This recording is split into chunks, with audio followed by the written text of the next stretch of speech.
Bien, señores. Profesor, el profesor Bosch, ¿se puede decir ciertamente que el profesor Bosch fue un cobarde?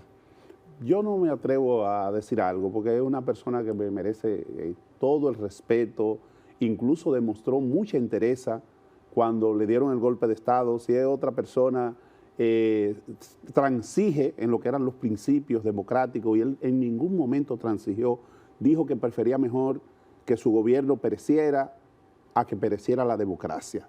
O sea, eso demuestra que tuvo una gran entereza como patriota, como ciudadano, que no quiso en su gobierno, por ejemplo, si hubiese sido otro, hubiese accedido, por ejemplo, a perseguir a las personas de idea de izquierda, hubiese procedido a desarrollar una actitud anticomunista como le pedían los Estados Unidos, y él prefirió mejor que su gobierno pereciera. No persiguió tampoco a los cristianos de la alta jerarquía, que le hicieron una oposición rabiosa a su gobierno. Fue parte del derrocamiento. Parte del derrocamiento.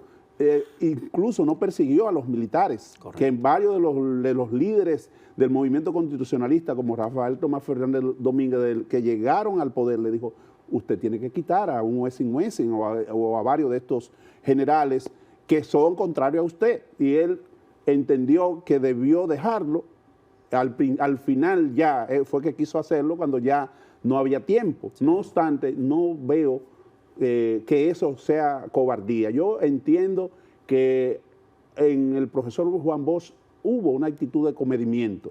Si hubiese sido otro, lleva al pueblo dominicano en ese momento a un baño de sangre. O sea, que no fue cobarde, fue comedido. Fue comedido, ¿no? Lo hubiese llevado a un baño de sangre, porque Rafael Tomás Fernández Domínguez, incluso cuando le dieron el golpe de Estado, le dijo que si él estaba de acuerdo en que tomaran el palacio, él y un grupo élite que tenía bajo su mando Rafael Tomás Fernández Domínguez, y él le dijo que no quería un baño de sangre, que no quería que el pueblo dominicano se metiera en una lucha fratricida en ese momento, no por cobardía, sino por respeto a lo que era el pueblo dominicano. Yo creo que, además, una persona como Bosch, que ha hecho tantos aportes a la democracia dominicana, mal podríamos nosotros, diríamos, echar un baldo de cosas negativas sobre su nombre o sobre su acción política o sobre su producción intelectual, que es uno de los intelectuales más sólidos de la República Dominicana, no solo en el ámbito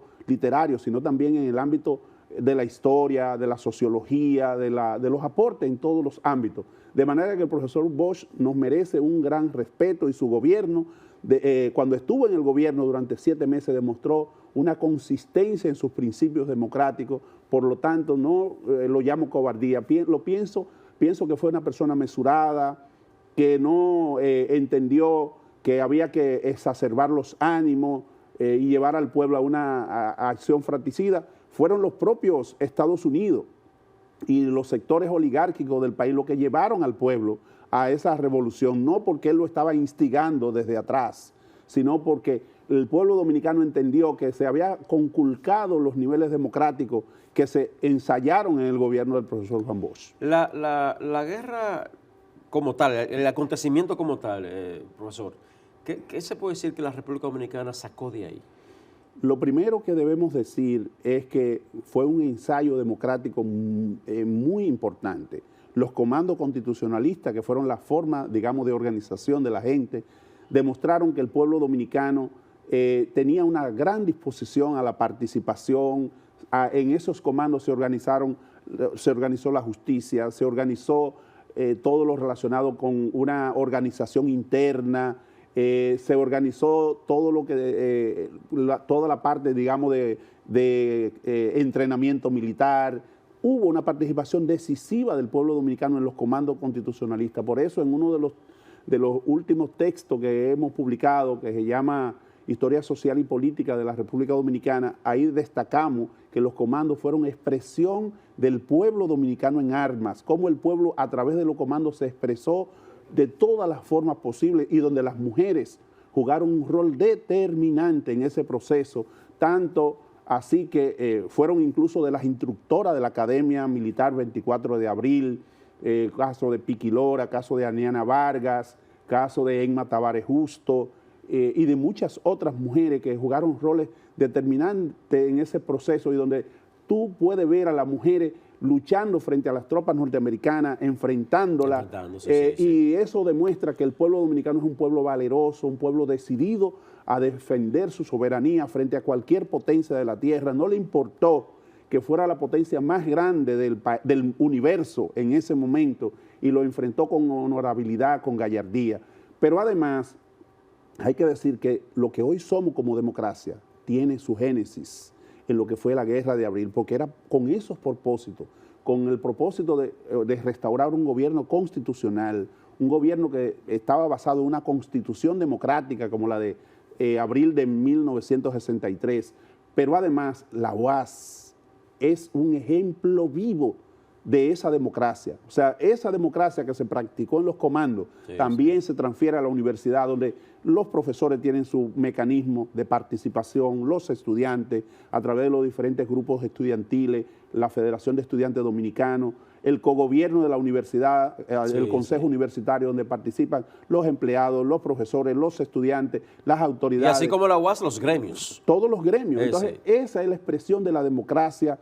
La UAS fue como un ensayo de la democracia que el país aspiraba a tener.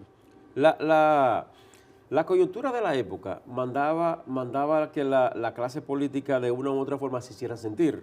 Y en este caso, el presidente Alberto Camaño, ¿no? Francisco Alberto Camaño fue un ejemplo vivo de esto que estoy diciendo. En un momento se dijo que Camaño era una especie de tapón. Hay un problema, hay un hoyo en el sistema democrático y con Alberto podemos resolverlo.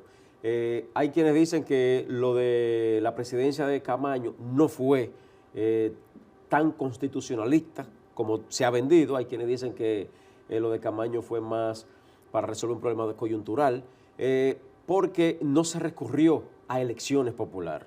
¿Qué usted dice de eso? No, todo lo contrario. La Guerra de Abril del 65 se planteó desde el principio, que era la vuelta a la constitucionalidad sin elecciones. O sea, que ahí no hay excusa. Sin elecciones. Por eso es que dicen que no hubo elecciones para elegirlo a él. Pero lo eligió una autoridad que estaba facultada para eso, el Congreso de la República.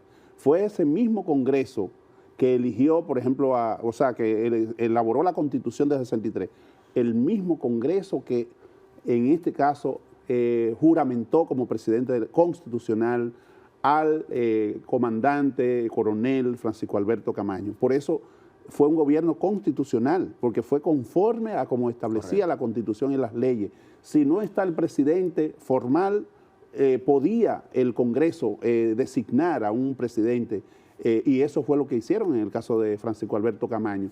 Y Camaño, en esas comunicaciones de que te hablo, en comunicaciones que envió a su esposa en ese momento, que era doña Chichita, y a otras comunicaciones, demostró que la Guerra de Abril fue una gran enseñanza para él, que le transformó política e ideológicamente, dice él, que de un hombre que había estado vinculado a lo que era el trujillismo, como sabemos, su padre había sido ministro de las Fuerzas Armadas de Trujillo, él se convirtió en un hombre antiimperialista, en un individuo de ideas nacionalistas, e incluso ya en su permanencia en Cuba había abrazado ya las ideas socialistas.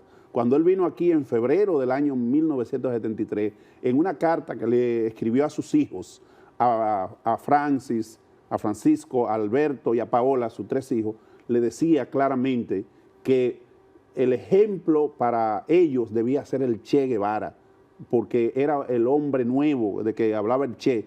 Ellos representaban el hombre nuevo, la mujer nueva, de un nuevo proceso, digamos, de concepción de la política, una nueva manera de ver la política. Es decir, que se había transformado políticamente de un hombre que en los cuarteles, como todos sabemos, se propagaba el anticomunismo, pasó a ser un antiimperialista en la Guerra de Abril, y ya cuando regresa a nuestro país ya había adoptado el marxismo-leninismo y el socialismo como visión de la realidad. Eso demuestra que fue un hombre que se transformó en medio de todo el proceso de lucha, que había superado incluso a sus mentores, al propio Bosch, que fue posteriormente que Bosch asumió el marxismo abiertamente, públicamente.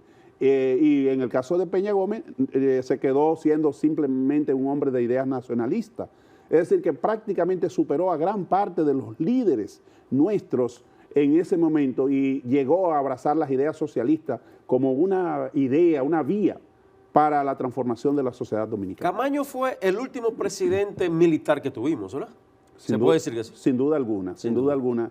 Quizá habría un paralelo, nosotros sabemos que mientras Camaño tenía el gobierno constitucionalista, del otro lado estaba Antonio Inver Barrera con el famoso gobierno de reconstrucción nacional, pero ya como una persona que había hecho carrera política, militar más bien, al interior de las Fuerzas Armadas, es el individuo que representó genuinamente esa vía de un militar honesto, un militar casado con el pueblo, como lo fue Francisco Alberto Camaño, y después vimos a otro como Omar Torrijos en Panamá, y luego a Hugo Chávez, es decir, que fue incluso un ejemplo para otros militares de América Latina, como lo fue, como te decía, Omar Torrijos en Panamá como fue en Venezuela Hugo Chávez.